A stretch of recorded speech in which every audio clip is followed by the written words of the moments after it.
Texas की एक jail में 37 साल कार्ला फेडकर को मौत का इंजेक्शन लगाया गया।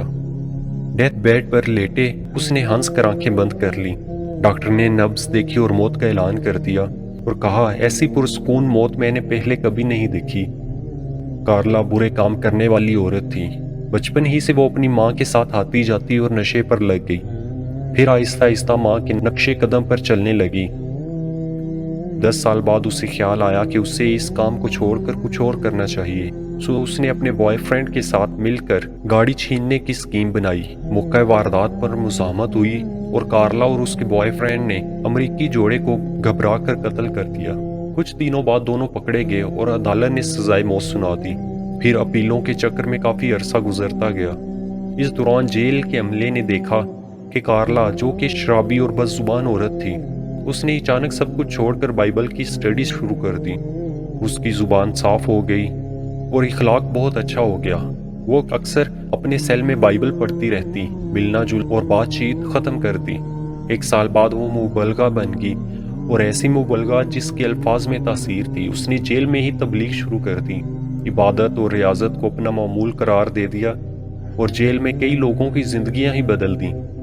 वो लोग जो उसे कातिला और संगदिल कहते थे, वो उसके पीछे चलने लगे और जेल में एक रूहानी इनकलाब आ गया।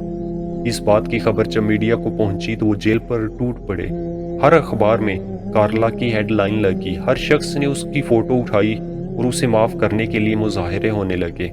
हकूक इंसानी की तंजीमों ने अमेरिका में कार्ला बचाओ तहरीक शुरू कर दी और एहतजाज यहाँ तक बढ़ा कि जिंदगी में पहली बार पोप जॉन पॉल ने अदालत को सजा माफी की बाकायदा दरख्वास्त दे दी, लेकिन अदालत ने इस दरख्वास्त को ठुकरा दिया। सजाई मौत से 15 दिन कबल किंग लेरी ने CNN के लिए उसका इंटरव्यू जेल में किया।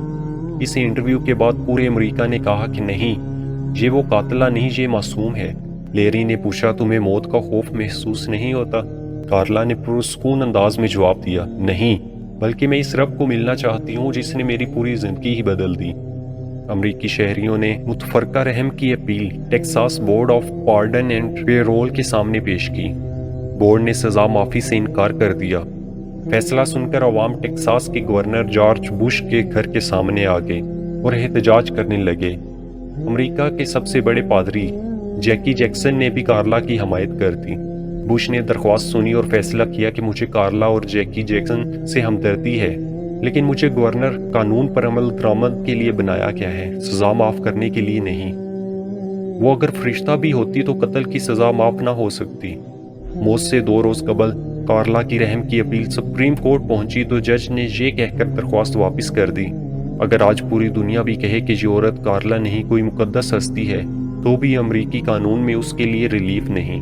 जिस औरत ने कत्ल करते हुए 2 इंसानों को रायत नहीं दी, उसे दुनिया को कोई कानून रायत नहीं दे सकता। हम खुदा के सामने उन 2 लाशों के जवाबदेह हैं जिन्हें कार्ला ने मार डाला। जब मैं ये सोचता हूँ कि वो क्या मौजज़ा है जो अमेरिका जैसे बीमार और सड़े हुए मुआशरे को जिंदा रखे हुए हैं, तो मुझे हज़रत अली रज़ी अल्लाह ताला अन्हो का वो कौल याद आ जाता है, मुआशरे कुफर के साथ जिंदा रह सकते हैं लेकिन नाइंसाफ़ी के साथ नहीं।